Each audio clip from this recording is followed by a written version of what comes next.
Et alors, comment trouver son identité? C'est compliqué quand même. Euh, Est-ce qu'on n'est pas tout le temps en recherche Si vous trouvez que c'est constamment? compliqué, peut-être je vais pouvoir vous reprendre.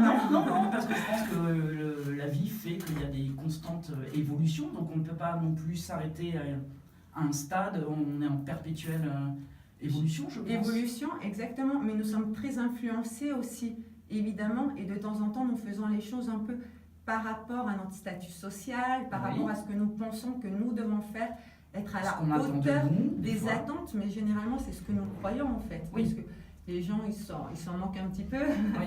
Donc, c'est à un moment se dire, justement, qu'est-ce que moi j'aime faire, qu'est-ce que j'ai envie de faire. Est-ce que je suis vraiment bien dans ce travail? Est-ce que je suis vraiment bien dans ma vie amoureuse? Est-ce que, Oui. voilà, par rapport à soi-même. Et se donner la permission d'être soi-même. Et vous dites qu'il faut remplacer les croyances limitantes par des croyances salutaires. Alors là, c'est l'idéal, puisque quand vous êtes enfant, petit à petit, vous êtes influencé par les mots que vous avez entendus. Alors, il y a des mots positifs, évidemment. Des comportements aussi. Alors, Comportements physiques. des comportements aussi, bien évidemment, vos expériences de vie, etc.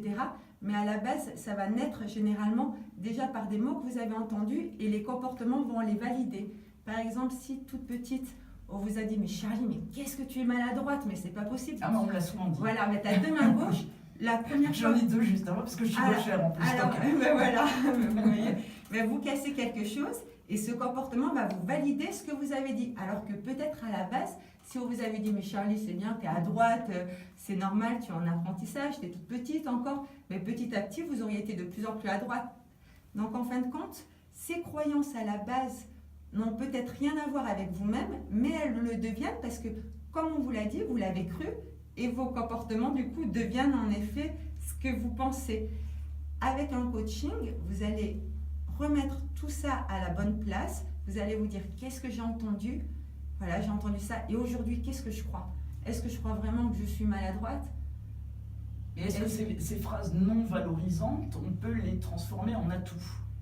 Évidemment. Alors qu'un défaut devient une qualité.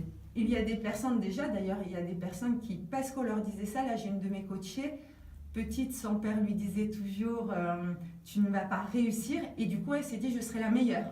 Voilà. Voilà. Comme un défi alors. On peut le faire déjà enfant, après on peut décider, même si on ne se le dit pas enfant, en étant adulte, mais je suis responsable de ma vie, ce qui s'est passé, je ne peux pas le changer, mon enfance, elle a été comme ça, et puis peut-être après, nous ne sommes pas dans le jugement, peut-être mon père il a dit ça parce que il ne savait pas faire autrement non plus, c'est ce qu'on lui a appris. Mais ce qui est important, c'est de ne pas, c'est pas de savoir pourquoi mon père m'a dit ça, c'est de savoir aujourd'hui qu'est-ce que j'en fais, qu'est-ce que j'ai envie d'en faire. Est-ce que j'ai encore envie d'être la victime en disant je suis comme ça parce que mon père m'a fait ça, ou est-ce que j'ai envie de dire bon, aujourd'hui je prends ma vie en main et je vais changer mes croyances et je sais ce que je vaux.